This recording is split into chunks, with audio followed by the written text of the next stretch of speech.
What's going on, ladies and gentlemen? Welcome back to another video. It's your boy Deep Rhythm, and we back with another video. We're on the course right now, and we got a special video for y'all today. We got a lot we want to go over.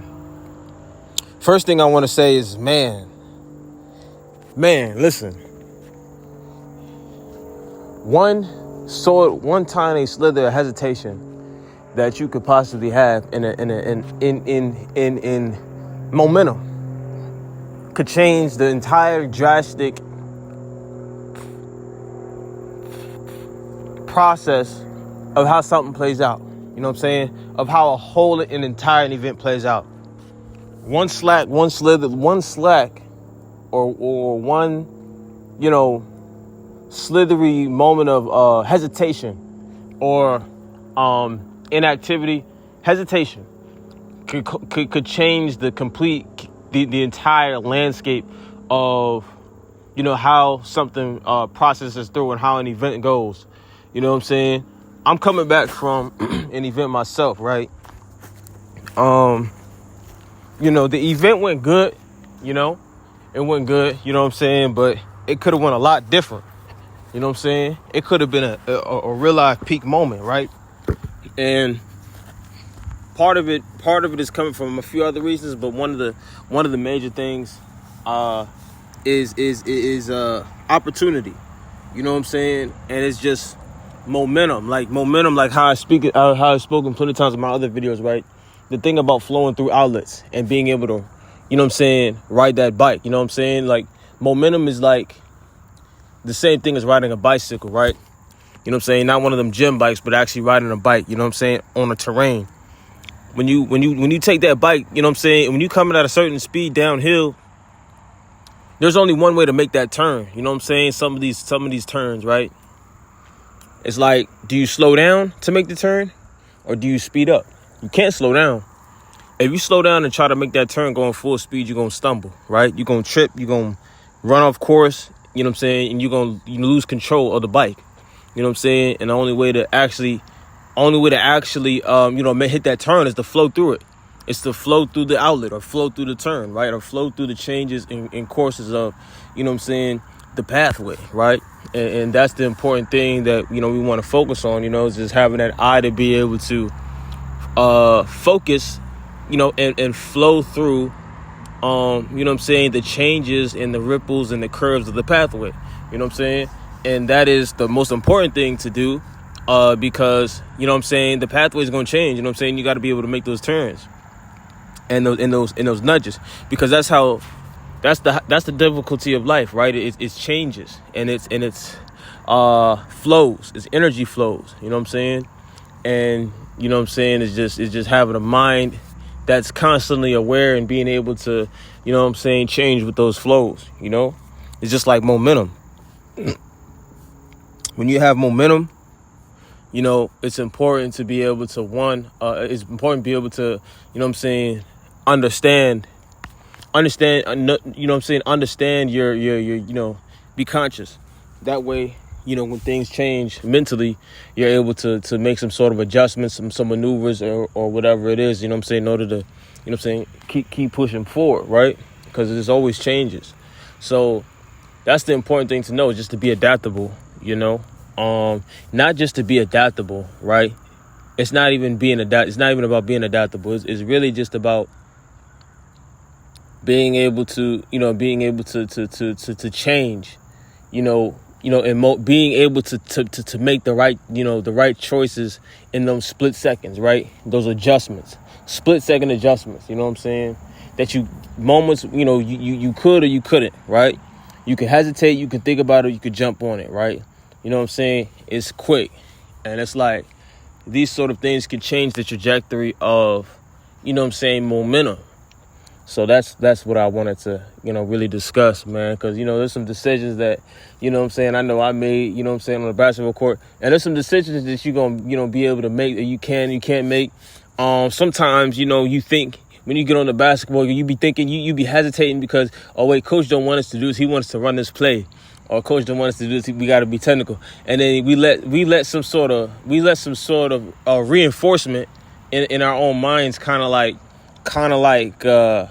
we let some reinforcement in our own mind, kind of like, numb down to, or like, you know what I'm saying, pile, stack on the decision to just hesitate, you know what I'm saying? And, you know what I'm saying, I get that. But, when you come to the basketball court, man, you gotta, I say do it wrong, but show what you got, you know what I'm saying? Like, show what you got, maintain your momentum, your rhythm, and, you know what I'm saying, don't pull back that drive, you know what I'm saying? Because that could take, that could change the whole trajectory of momentum. Because, basketball is a game of runs at the end of the day. And basketball is a game of runs at the end of the day. And, you know what I'm saying, a team could go up 10 and, next thing you know, they go down at 5, right? So that's the important thing to know. It's just momentum. Other thing I wanted to discuss in this video, though, is I wanted to, get to talking about just hooping in general. I just want to get to, talking about, like,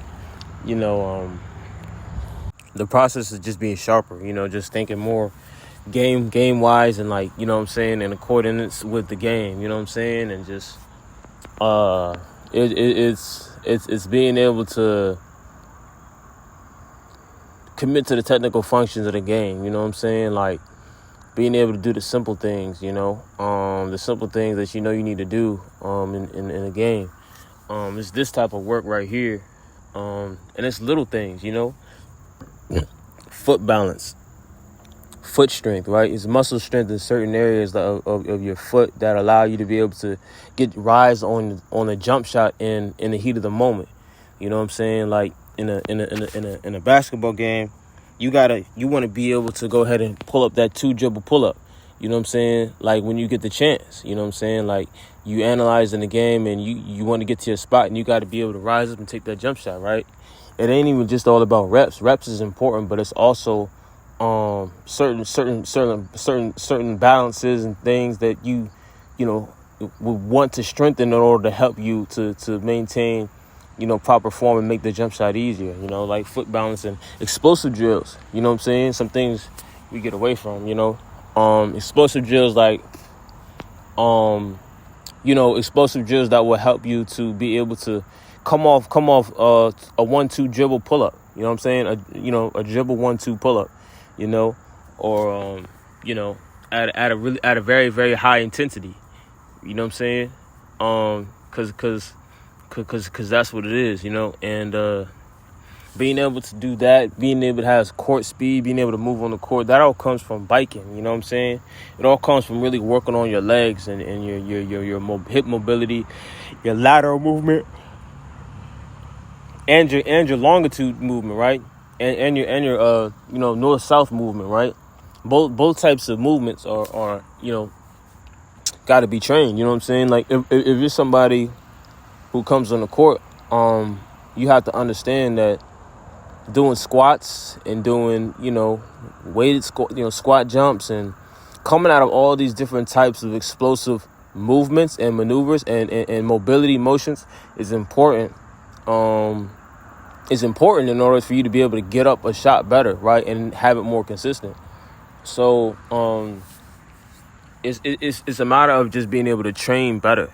You know what I'm saying? Like if you were to train better, in terms of incorporating your explosive movements into a jump shot, into a pull-up jumper, a mid-range jumper, these sort of things, and then just being able to extend your explosive workouts with your shooting, you'll be surprised in what type of condition you'll be in terms of getting back on the basketball court and actually performing, right? So that's what I want to talk about in this video. It's really training. It's the aspect of training, it's really training and preparation, you know what I'm saying? Because that's what goes into the game. You train about 300 times just to play, play one game, you know what I'm saying? You do a lot more training than you do actually really just being on the basketball court and actually hooping, in these, at an event, you know what I'm saying? So that's the other thing. So what are the training methods, you know what I'm saying, you're utilizing, you know what I'm saying, in order to keep yourself consistent on the basketball court? And training doesn't even like just consist of what you do on the basketball court. Of course, that's the most important thing, but what type of film are you watching? You know what I'm saying? Like, when you do sit down and watch film, what do you look for? Because in terms of what you look for, it could be a few different things that you might look for. How to implement your game into into a simulation of what you see on the screen, right? Or it could be, you know what I'm saying, you just studying plays, you know what I'm saying? You studying actions, right, that people do and how they get off those, the different variations they use to get off those actions, or how individual players, you know what I'm saying, get off the passes that they do in order to keep a play function, right? Because not all the time is, you know what I'm saying, you being able to run an action all about physical strength. Yes, it is. But at the same time, you have to be smart enough in order to actually know the different ways and angles, you know what I'm saying, variations that you can create in order to get the same action. So it's a lot of things that you look for in terms of watching film. Another thing that you might be looking for is, you know what I'm saying, just the chemistry of players, reading body language, or just the intensity level of and the mentality of players. You know what I'm saying? Like, you could be watching the game, seeing how intense it is, seeing like individual players, what they're looking for. You know what I'm saying? What's really going through their head as they playing. You know what I'm saying? Are they someone who's good because of the preparation of work that they put in, which gives them their confidence to be able to make decisions on the basketball court? Or is it, you know what I'm saying, a player that or players that have really just high levels of IQ and know how to initiate communication to their teammates in order to get a specific result, right? You know what I'm saying? It's all about like how you get a specific result out of something, right? Because you got players like KG, Kevin Garnett, Rondo, and them boys, Paul Pierce, Ray Allen, and all these guys. You know what I'm saying? That are doing a lot of intercommunication, and they're doing a lot of IQ work in order to get the exact, in order to get the result. You know what I'm saying? In order to communicate with each other, you know what I'm saying, to get the result they want to get. You know what I'm saying? There's little things that some players do, like KG and, you know what I'm saying, these other guys that help out on offense, right? So what are some innovative things that you can pick up from watching film as well? That's another thing,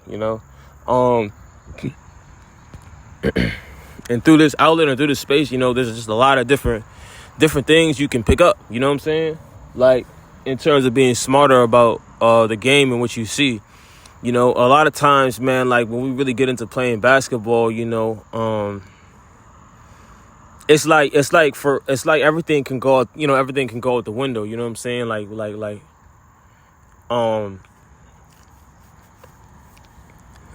Everything can kind of just go out the window, and it all be just strictly about just, you know what I'm saying, playing without no type of pressure, for real. You know what I'm saying? I think personally, me, in my opinion, I think the game getting, you know what I'm saying, when you get to a high enough level, in the competitive environments, me specifically, I'm used to a really competitive game, you know what I'm saying?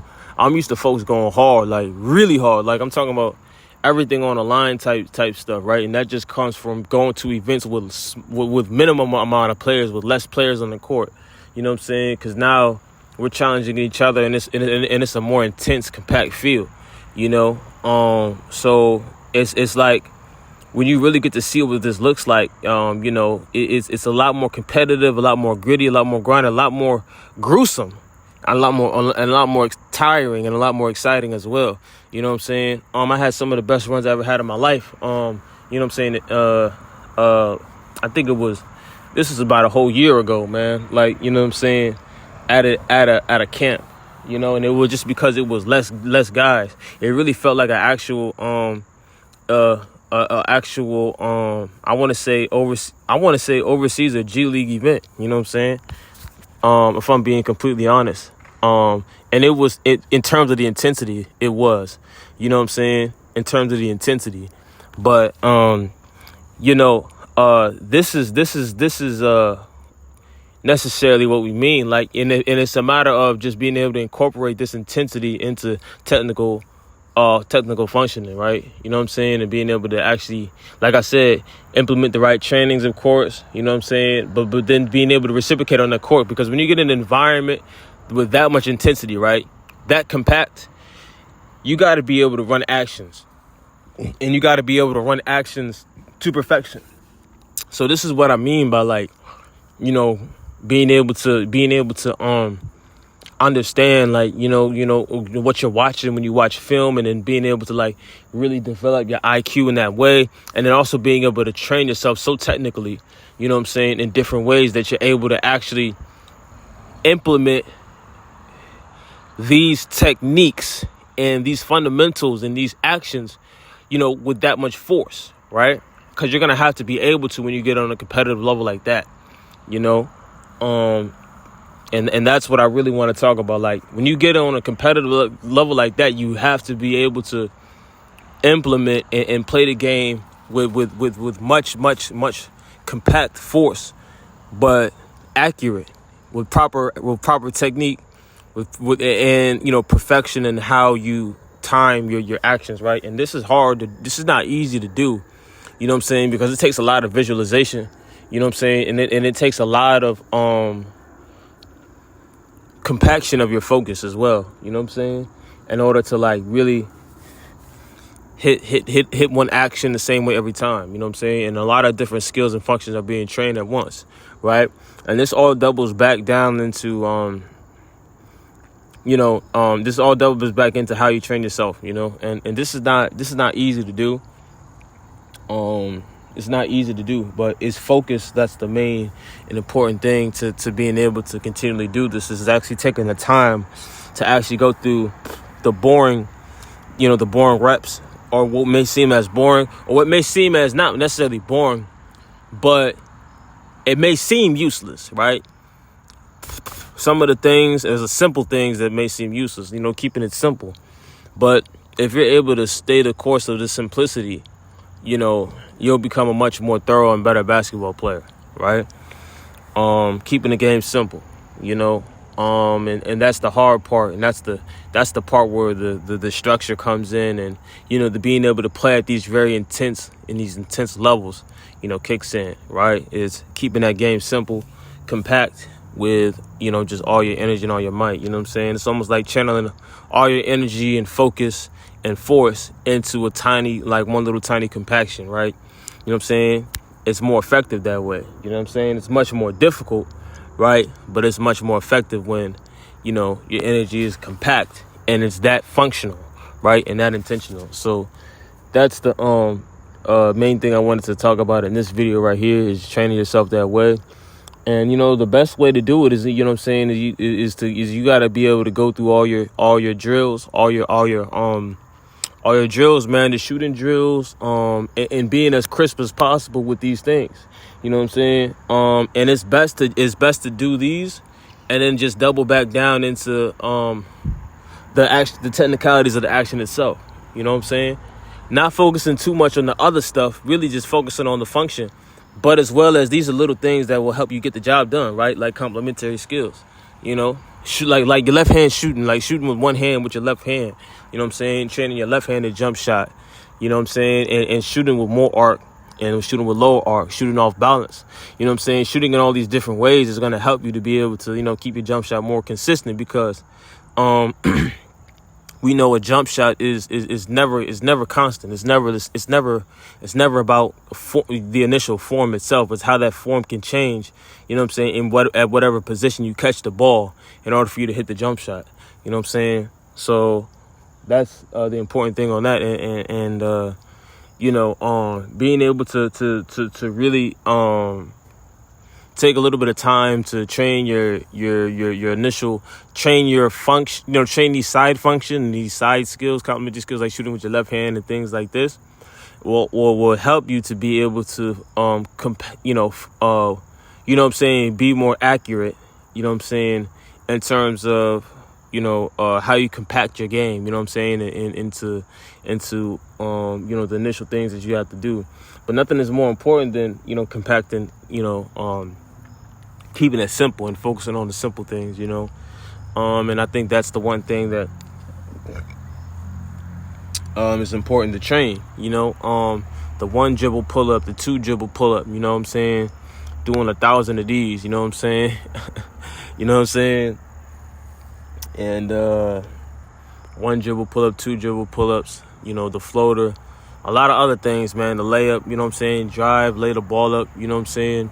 And then just keeping the game this simple, but just with just multiple reps, you know. And of course, there's all these other different outside factors that come into play as well that have an impact on your game.